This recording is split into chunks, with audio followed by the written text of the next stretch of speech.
I was born in Indiana in 1917 on a farm. My first camera was a beautiful Leica for $70, and so complicated. It took me 6 weeks to know what it was. Well, one day I got a call about doing pictures for the whalers, and I lived in Gig Harbor, and I was not familiar with the whalers. I'd never heard rock and roll that I was aware of. And so it sounded to me more like whalers. And I thought, oh, it's going to be a fishing group. But when they came and I looked out the peek hole in our front door, here came these 5 young men, all dressed in black leather and boots and long hair. And they seemed to be as scared as I was, and that was a lot. But finally, I decided, well, maybe we better take some pictures. Would you like to go outside?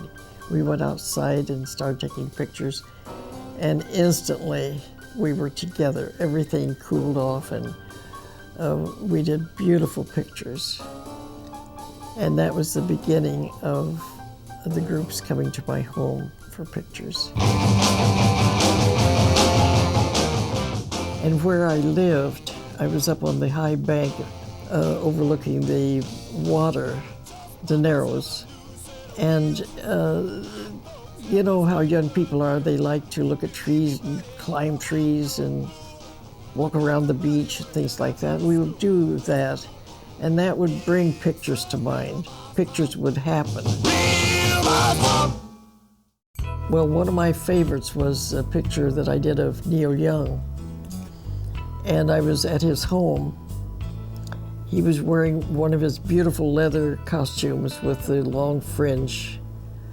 And I said, if I could get you up on the roof, I could get a really beautiful picture. So he said, oh, okay. We went out. He got a ladder and went up on the roof.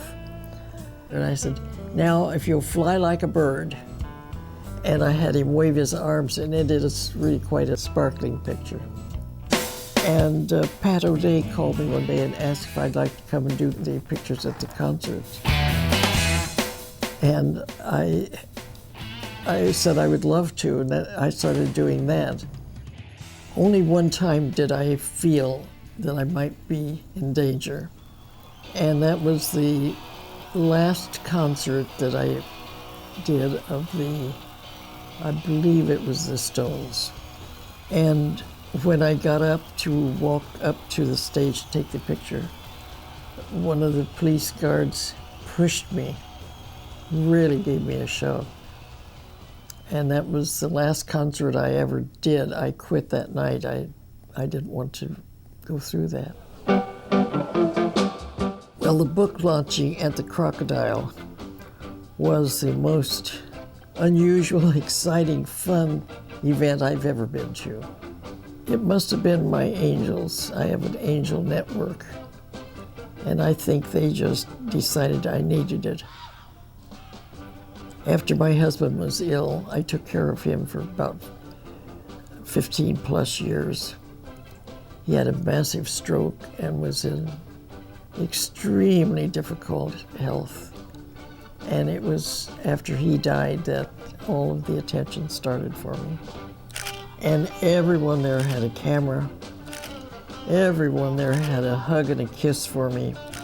The musicians came and were all playing, and they would sing songs for me. And to see these young people, some of them 30 or 40 years after I had first photographed them, was just a remarkable evening.